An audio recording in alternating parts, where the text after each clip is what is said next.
Hola, estimados alumnos. Vamos a continuar ahora con la unidad de aprendizaje 2. El tema 1 es segmentación y oportunidades del mercado. Ahora vamos a ver lo que es el concepto de la segmentación, algunas estrategias, la segmentación industrial y las oportunidades del mercado. ¿Por qué las empresas se preocupan en segmentar? ¿Qué piensan ustedes? Bueno, la segmentación nos permite poder enfocarnos en un público objetivo que realmente nos sea rentable, al que nosotros realmente querramos llegar y estemos interesados y le podamos aportar valor con el portafolio de productos que tenemos.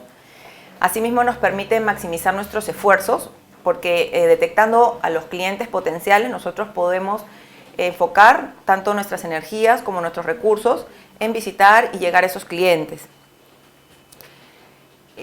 También vamos a hablar sobre el proceso de mercadeo por etapas. Este proceso parte, como estamos viendo, de una segmentación de mercados.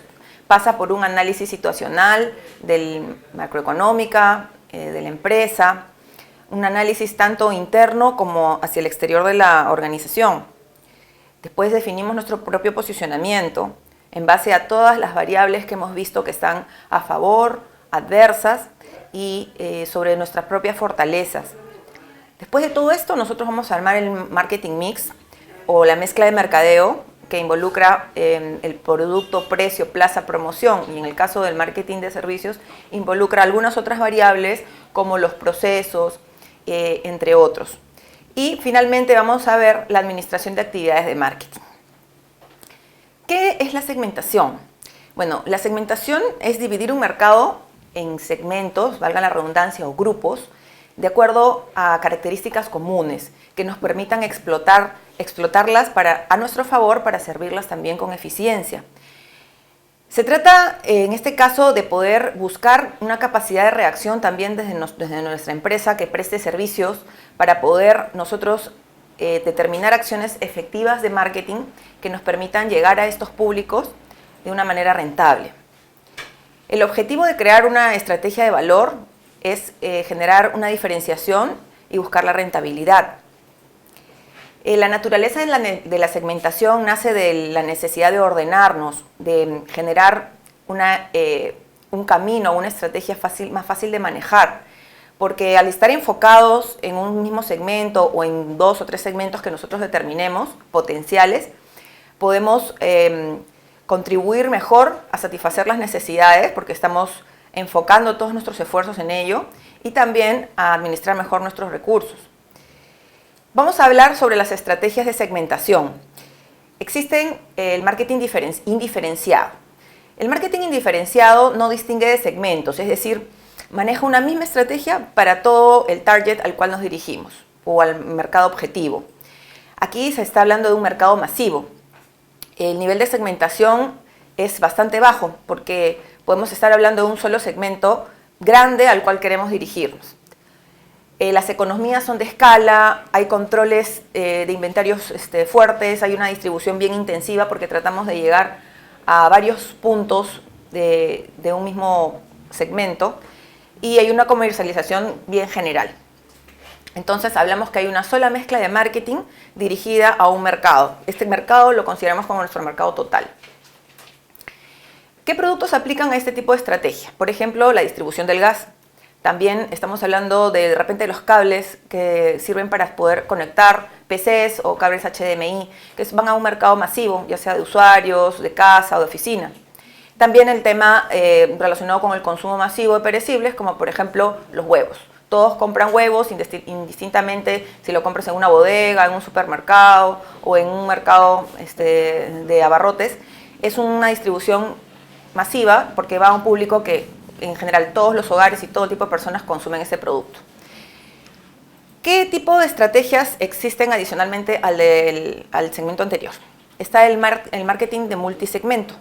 En multisegmento nosotros el mercado que tenemos total podemos seguirlo dividiendo todavía en partes más interesantes, de acuerdo a características, comportamiento, perfiles, gustos y preferencias. Es así que podemos detectar que existe un segmento A, B, C del mercado al cual debemos atender. Y nosotros creamos una estrategia diferente para cada segmento, porque entendemos que cada segmento tiene una particularidad y nos va a requerir cosas distintas.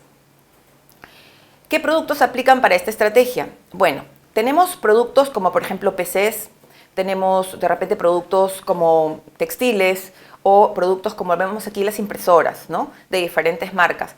¿Y por qué? En este tipo de segmentos nosotros encontramos que existen diferentes tipos de clientes. Por ejemplo, en el caso de PCs está el usuario de PC de oficina que de repente necesita una PC con unas características específicas de monitor o también de capacidad de memoria, de software, porque trabajan ciertos programas o cierto tipo de trabajos específicos que ameritan mayor rapidez, etc.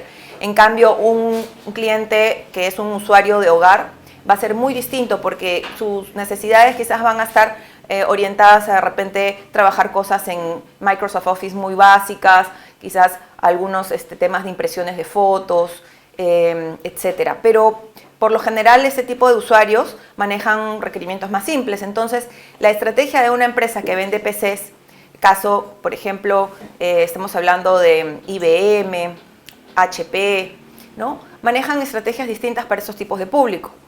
En el caso de las impresoras es lo mismo. Tenemos impresoras de oficina, impresoras para producción, impresoras para planos, ¿no? Vamos a ver el caso de Xerox para entrar más en contexto. Les voy a contar un caso real. En el caso de Xerox, he trabajado en esta empresa, como les comentaba en las sesiones anteriores, y he tenido la oportunidad de trabajar en el área de Production System Group, que es el área que le llaman PSG. En Xerox existen diferentes áreas, PSG, oficina, y XGS, Global Services, adicionalmente al otra área que es el área que vende y administra los suministros, con llámese papel y tintas. En este caso, estamos viendo un caso donde este cliente, de repente estamos hablando de un banco o una FP o una imprenta, puede necesitar un tipo de producto acorde a su necesidad. En el caso de un cliente de oficina, va a necesitar impresoras de oficina, que de repente le permiten una centralización o descentralización de acuerdo a los usuarios y a la ubicación de sus áreas, y costos de impresión bastante económicos, porque maneja volúmenes de impresión de acuerdo a su negocio. En el caso de una máquina que va orientada a impresión de planos o los plotters, normalmente es un cliente que tiene demanda de arquitectos, diseñadores, personas que trabajan relacionadas con este tipo de disciplinas y que necesitan la impresión de estos planos en gran escala, en gran rapidez. Entonces, este tipo de negocios están ubicados en diferentes zonas de Lima y son negocios a los cuales los ejecutivos de Xerox se dirigen para promover la venta de estos productos, que son más robustos y también tienen una capacidad de producción alta. El otro ejemplo es una máquina muchísimo más grande que estamos viendo en las imágenes, donde tienes la productividad de más de 1 millón de documentos mensuales. ¿Y esto a qué aplica? Por ejemplo, a un banco, a una FP, a una imprenta como El Comercio, como Secosami, etcétera, que manejan volúmenes altos, ya sea porque producen para clientes, para brindar servicios, porque producen un diario, revistas, o porque necesitan producir estados de cuenta para sus clientes de banco, o de repente material educativo. Entonces, son diferentes segmentos y de acuerdo a la necesidad de cada uno de estos clientes es que se ajusta la propuesta de valor y se configura una solución. Estas soluciones que vemos aquí no vienen estándares, parten de un equipo y una solución de hardware y software básica, pero se le pueden ir configurando complementos. Y es ahí donde, como conversábamos anteriormente, entra a tallar el criterio y la venta consultiva, porque el vendedor entiende las necesidades de cada cliente en particular y le va proponiendo ya sea una solución extra o un manejador inteligente de repositorio de información, etcétera, que le permita agilizar sus procesos de negocio, entre otros. Vamos a ver otro caso. Este caso es de una empresa de investigación de mercados. Lo que vemos aquí son productos de consumo masivo, vemos productos de cosmética, belleza y cuidado personal y vemos un ejemplo de un cliente retail. En este caso, una empresa de investigación de mercados puede tener estos diversos tipos de clientes por sectores. Por ejemplo, puede manejar un cliente como Alicor, Nestlé, Química Suiza, el mismo Belcorp, o quizás un cliente como Sagar Falabella, o Totus, o Ripley, entre otros. Entonces, aquí, como ejemplo, podemos determinar que una empresa de investigación de mercados puede determinar 2 tipos de criterios para su segmentación. Una que puede ser el tipo de cultura de investigación que tienen estas empresas, es decir, si están acostumbrados o familiarizados en realizar investigación de mercados. Hay empresas que no, por más grandes que sean, hay empresas medianas que sí lo tienen, hay empresas pequeñitas que ya sea por presupuesto o por capacidades no pueden realizar investigación. Entonces, en un caso de una empresa de investigación de mercados entra a tallar el criterio, la experiencia de las personas que trabajan en investigación de mercados para poder definir sus mercados meta y armar su segmentación y posteriormente poder armar su plan de marketing en base a una correcta segmentación de mercado.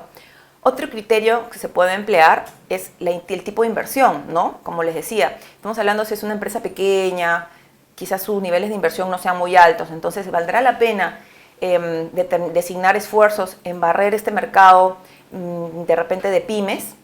Quizás puede ser una estrategia si es que vemos, como vamos a ver más adelante, si ya el ciclo de vida de la empresa ha logrado una madurez de repente en cierto segmento y desea entrar en otro. Pero, digamos, usando un criterio general, el tipo de empresas de investigación de mercado se concentran en las empresas que le generan mayor rentabilidad o las que les den el 80% de la facturación. Otro tipo, vamos a seguir viendo, de estrategia de segmentación es el marketing de un solo segmento o de concentración. En este caso, nosotros nos enfocaríamos en un solo tipo de público objetivo y a ese público objetivo le vamos a poner todos los esfuerzos del caso y vamos a diseñar una estrategia específicamente para este. Aquí la única estrategia de mercado va a ir para el mismo segmento, ¿no? Entonces, podría ser el caso de que nosotros tengamos de repente un público que tiene varias características, pero por decisión de la empresa estratégica o de recursos, solamente vamos a escoger a uno y en ese nos vamos a concentrar. Podríamos tener un público, por ejemplo, a nivel de lo que son televisores, ¿no? Nosotros en televisores tenemos clientes como las amas de casa, los decisores, jefes de familia que de repente les gusta el deporte, los niños que les gusta de repente jugar videojuegos. Entonces aquí para un mismo tipo de producto existen diferentes tipos de filtros. Sin embargo, en caso de televisores se determina quién es el decisor de repente de la compra o el influenciador más fuerte y en ese se enfoca. Entonces la estrategia es de concentración. ¿Qué productos se aplican a esta estrategia? Adicionalmente a las que les he mencionado de los televisores, por ejemplo, vemos el ácido sulfónico, ¿no? Porque es un producto que ha escogido un segmento en particular. De repente es un mercado industrial que produce cierto tipo de químicos derivados y necesita este componente. Y como les ponía el caso de televisores, ahora vamos a entrar a un caso real. En mi experiencia también tuve la oportunidad de trabajar en la empresa AOC, que es parte del grupo chino Top Victory Electronics, que fabrica en modalidad OEM televisores, monitores y cables HDMI para diferentes marcas. Estamos hablando del LG, de Samsung, etc. Y tiene su propia marca, esta empresa, que se llama AOC, es decir, su marca blanca, como las marcas que tienen Bells o tiene Metro, ¿no? Y que se las piden fabricar a clientes de ellos mismos que manejan volúmenes y economías de escala y tienen sus propias marcas y no compiten con ellos ni se canibalizan porque van a segmentos distintos. Y aquí el tema de la segmentación de mercados. Como les decía, podemos tener diferentes tipos de clientes. Las amas de casa, hablamos de los deportistas o de los jefes de familia que les encanta ver el fútbol o los niños que utilizan los juegos, los videojuegos. Y también hay otro criterio que podríamos utilizar en el caso de televisores, que son, por ejemplo, qué tanto conocen de tecnología las personas que nos van a comprar.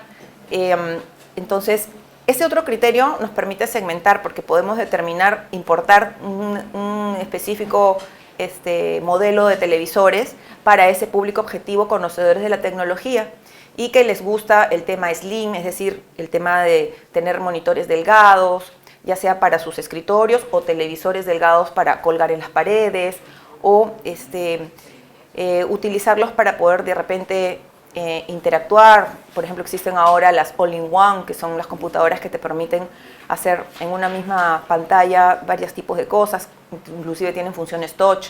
Entonces, de acuerdo al perfil tecnológico, también se puede seguir segmentando para tomar decisiones de ampliar portafolio. Vemos en este ejemplo que una publicidad en vía pública de la marca AOC se está orientando en general a un usuario que desea tener un televisor, y por eso el eslogan dice: lo quieres, es tuyo. ¿Qué significa? Que en este caso, la estrategia que está utilizando AOC es una estrategia de precios más bajos que los del mercado. ¿Por qué? Porque trata de no competir directamente con sus propios clientes a nivel de corporación, a los cuales les fabrica los televisores. Es por ello que normalmente las tecnologías de AOC vienen con más o menos 6 meses hasta un año de diferencia de lo que normalmente uno puede ver que se exhibe en el mercado de retail. De esa manera no compite directamente ni interfiere con los objetivos del negocio de sus propios clientes. Entonces vemos que aquí, por ejemplo, en la caja se puede ver que se potencia el tema de los monitores Slim y se está vendiendo un poco la imagen de las familias dentro de los televisores o dentro de lo que también se expone en catálogos dentro de retail como Iraoka, Carsa, Saga, encartes dentro del mismo comercio que vienen los domingos. Se publicitan televisores con fotos internas dentro del televisor como que están proyectando una imagen. Y la idea es que esa imagen conecte con el segmento de cliente al cual se dirige. Hasta ahí llegamos con este ejemplo. Ahora vamos a retomar un poco lo que vimos en la sesión anterior acerca del Strategic Account Management, que es el manejo estratégico de las cuentas. Aquí vamos a retomar con el concepto de lo que se llaman determinantes de compra y el manejo exitoso de las cuentas.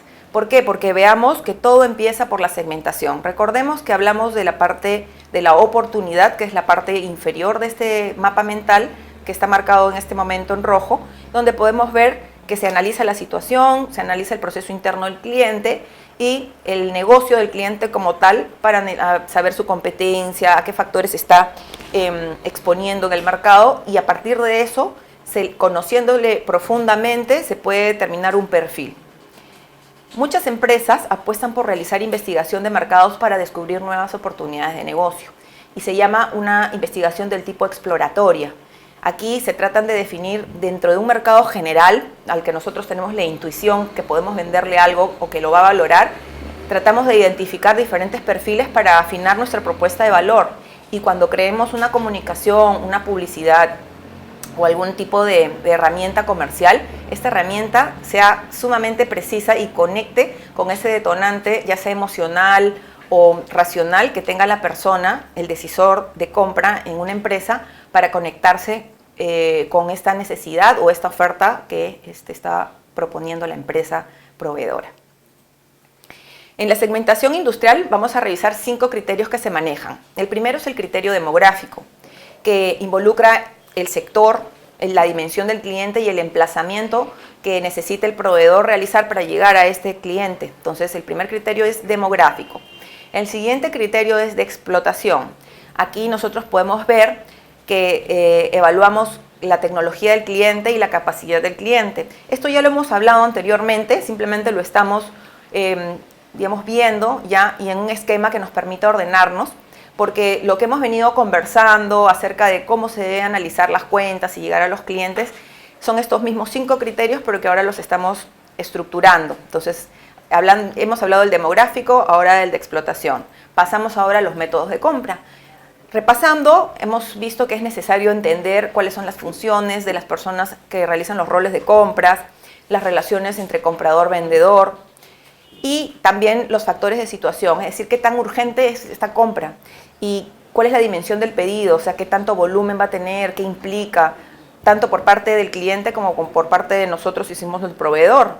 O sea, va a implicar un pedido muy grande, una logística, importaciones, etcétera. Toda esta urgencia del pedido puede cambiar el precio, porque dependiendo de esa urgencia es que nosotros podemos ajustar algunos factores dentro de nuestra cadena de negocios y de compras también, donde hemos definido el precio base y podemos considerar replantear todo esto para poder brindarle un servicio de calidad al cliente en tiempo oportuno, pero que implica un mayor costo porque demanda mayor esfuerzo por parte de nosotros y de nuestros proveedores a su vez. El siguiente criterio son las características personales del comprador. El comprador, como hemos visto, tiene desde temas personales que lo mueven o temas de la organización que lo empujan a tomar decisiones, y también quizás temas de trascendencia, ¿no? Es decir, hay una recompensa de por medio. Aquí analizamos la aversión al riesgo también que pueda tener el cliente de tomar una decisión de cambio, ya sea de proveedor o de situación actual, y su estilo de trabajo. Su estilo de trabajo de repente es más ejecutivo, o de repente es más de campo, o tiene un trato más formal, informal. De acuerdo a ello, nosotros tenemos que adaptarnos al cliente para que él sienta la confianza de poderse dirigir a nosotros y que nosotros realmente lo comprendemos. Ahora vamos a ver los criterios demográficos. El sector es muy importante saber el rubro en el que se desempeña nuestro cliente y si no lo conocemos, empaparnos de él para poder rápidamente enganchar con la necesidad. La dimensión del cliente es muy importante porque el tamaño de la empresa y el volumen de la facturación tiene que ver con los esfuerzos que nosotros tengamos que hacer para abastecer a un cliente grande, mediano o pequeño. El emplazamiento, el factor demográfico, también es otro punto interesante, porque nosotros podemos querer atender a un cliente muy importante, pero si este cliente amerita que nos desplacemos a provincias y no estamos en la capacidad de hacerlo, ni de viajar, ni de invertir, es preferible asincerarnos y volcar todos nuestros esfuerzos a Lima para poder primero fortalecer bien nuestra operación aquí y luego pensar en provincias. En el criterio de explotación estamos viendo la tecnología del cliente. Vamos a desarrollar un poquito más esta idea. En la tecnología y el proceso de fabricación vemos que condicionan las necesidades de compra en cuanto a materiales, insumos, maquinarias. Y la capacidad de los clientes tiene que ver con los aspectos financieros, de producción o técnicos. Y en los métodos de compra estábamos hablando del tema de las organizaciones en función de la dimensión de un departamento. De repente la persona de compras, qué tantas personas tiene a su cargo, si tiene alguien en quien soportarse, tiene de repente un cuello de botella de pedidos de diferentes áreas. Entonces, en ese caso, si nosotros detectamos esa ansiedad o ese estrés, tenemos que volvernos un aliado y una persona que le ayude. Quizás muchas veces en el rol del proveedor no esté el hacerle un cuadro comparativo. Sin embargo, si se ve que es necesario para apoyar al cliente, depende, y se los dejo a criterio, dar una milla más para poder lograr la venta, siempre y cuando se vea que esto es un esfuerzo y una contribución extemporánea, de repente porque este proveedor ha pasado un tiempo, este cliente ha pasado el tiempo necesario con el cual debía cumplir y nosotros para ayudarlo estamos elaborando esta matriz de evaluación, pero no caigamos en el error de prometer más de lo que podemos cumplir. Definamos siempre esto en los alcances del servicio y siempre estemos pendientes de las necesidades del comprador. Muchas veces, cuando nosotros le solucionamos la vida al comprador, nos volvemos un brazo más para él y ahí es donde entra a tallar la fidelización que tanto hablamos sin necesidad a veces de generar mayores recursos extras o inversión por parte de los proveedores. En este caso, lo que estamos logrando es fortalecer la relación comprador-vendedor, ¿no? Vamos a hablar ahora de los factores de la situación, ¿no? Cuando hablamos de la dimensión y tamaño del pedido, vemos que a veces podría ser que un cliente nos pida un nivel de productos y nosotros estaríamos encantadísimos y nos alegraría mucho tener una facturación de ese volumen, pero quizás no tenemos una negociación tan fuerte con nuestros proveedores que nos puedan surtir tan rápido. Entonces hay que prever mucho el crecimiento de los pedidos de nuestros clientes también y por eso es que antes de aproximarnos a un cliente que sabemos que maneja altos volúmenes, tenemos que saber si estamos en la capacidad de poderlo atender. Ahora, con respecto a las características personales del comprador, hablábamos de que es muy importante conocerlo como persona, porque esta persona, adicionalmente al trabajo que tiene una vida personal, familiar, intereses, estilos, hobbies, y también depende de eso hacer un poco de empatía y simpatía en la parte de negocios, ¿no? Nosotros, si bien tenemos un interés netamente comercial, pero tiene que ser genuino y cuando nosotros nos interesamos por el negocio, también nos interesamos por la persona que está detrás de esa posición de comprador. Entonces hay que tratar de establecer relaciones que vayan un poco más allá de la relación de negocios y nos permitan afianzarnos para buscar un poco de similitudes con los clientes, puntos de coincidencia, para poder manejar una relación que nos lleve a largo plazo. Vamos a hablar ahora de cómo encontrar oportunidades. Existen 4 herramientas que nos ayudan a encontrar oportunidades en el mercado empresarial. Una de ellas es el Pareto. La otra son los productos nuevos o el desarrollo de productos nuevos, la maximización del cliente actual y el desarrollo de redes. Vamos a ir uno a uno explicándolo. En el caso del Pareto, el Pareto es una regla que nos indica que el 20% de los clientes representan el 80% de la facturación o de las ventas. Y esto nos permite enfocarnos en esos pocos clientes que realmente generan la mayor parte de la rentabilidad y que nos permiten pagar los sueldos, los costos fijos, entre otros. Entonces, nosotros tendríamos que enfocarnos en atender súper bien a estos clientes para poder nosotros lograr una fidelización y una recompra, y que esto genere un flujo continuo de caja. La maximización del cliente se refiere a que podamos hacer más negocios con los clientes actuales. Ahí tenemos que usar nuestra creatividad, nuestro talento y las relaciones interpersonales para poder tratar de mantener el mayor tiempo posible a nuestros clientes con nosotros y, si es posible, desarrollar más productos con ellos.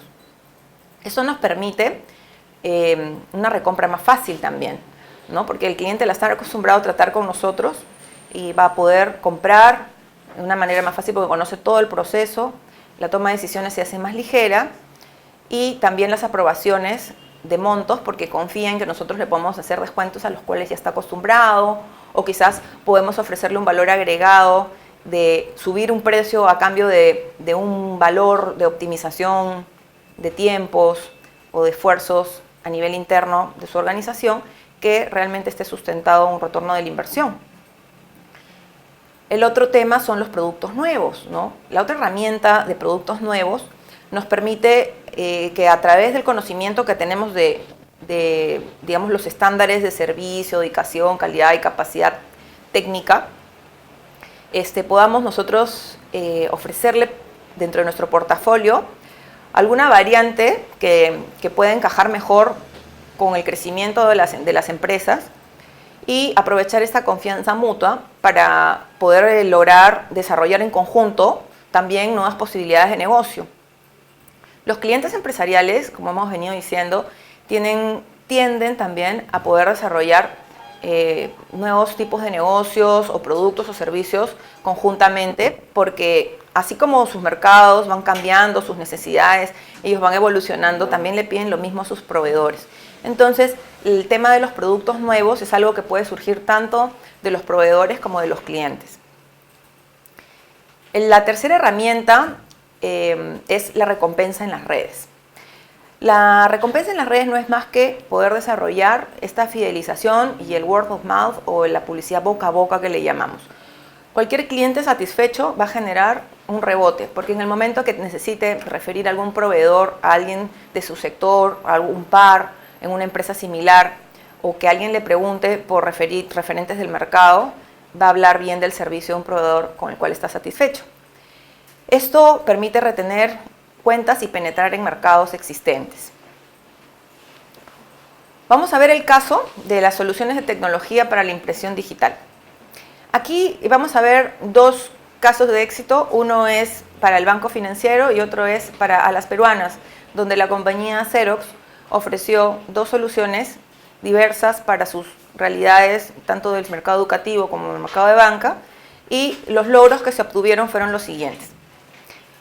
La sextuplicación de un negocio de $172.000 se convirtió en $1 millón. ¿Cómo? Se preguntarán. Bueno, aquí se desarrolló la oportunidad de la venta cruzada entre áreas. Partiendo de la necesidad de una sola área, se empezó a detectar que en el caso del banco había necesidades en diferentes áreas de oficina.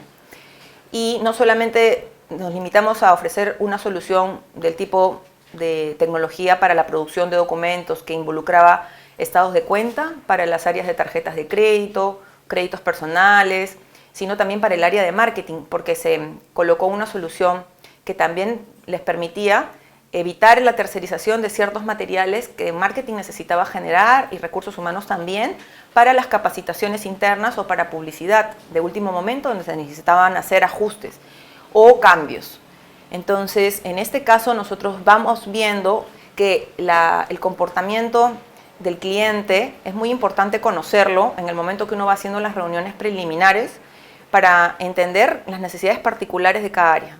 Adicionalmente a eso, ver y levantar otras necesidades que se presenten en áreas que de repente no estaban dentro del requerimiento. Si en buena hora se puede tratar de desarrollar esa venta, excelente. Si el cliente está en capacidad de poder mejorar aún más el requerimiento, lo proponemos como proveedores. Pero por lo menos entramos en una etapa de proposición y dejamos sentadas las herramientas que necesita el cliente para un futuro crecimiento. El otro logro importante fue el sobrecumplimiento en 272% de la meta trimestral y el logro de una meta anual anticipada de casi $500.000. ¿Y cómo se logró esto? ¿Por qué se empleó esta estrategia?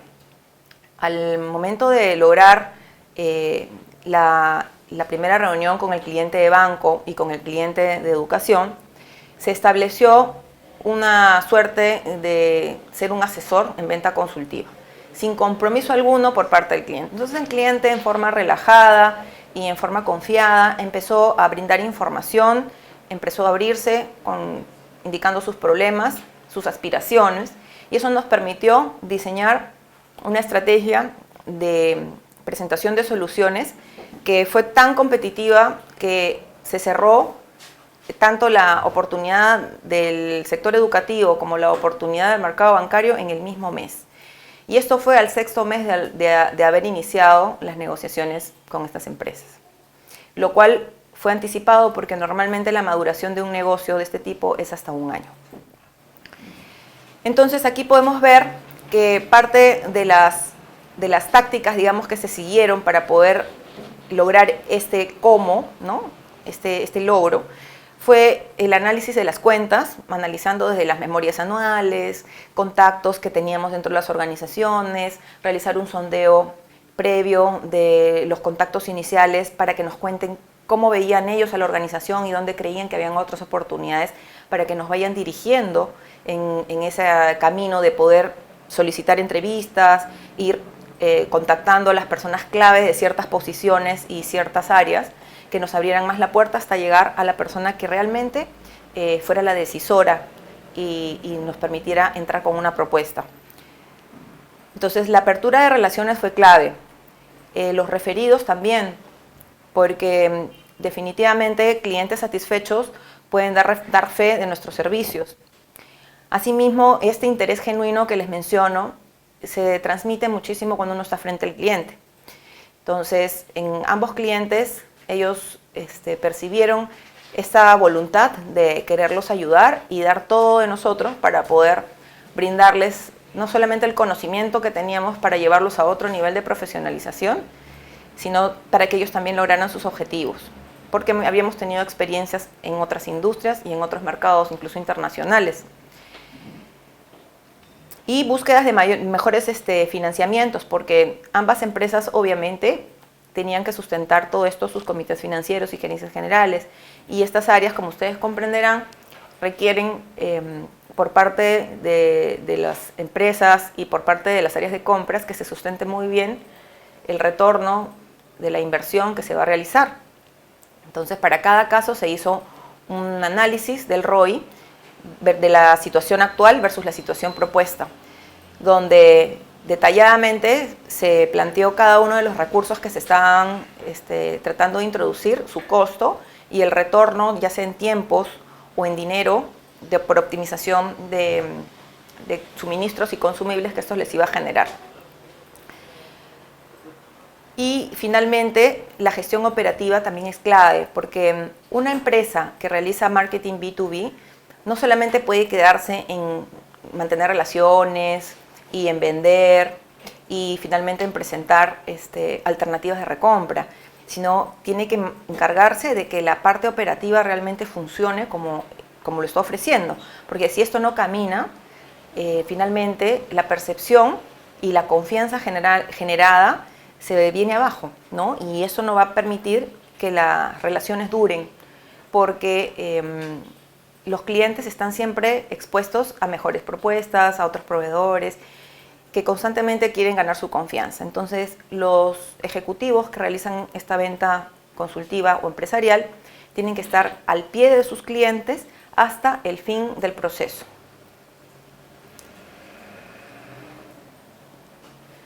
Bien, vamos a ver ahora cuáles fueron los beneficios para el cliente bancario.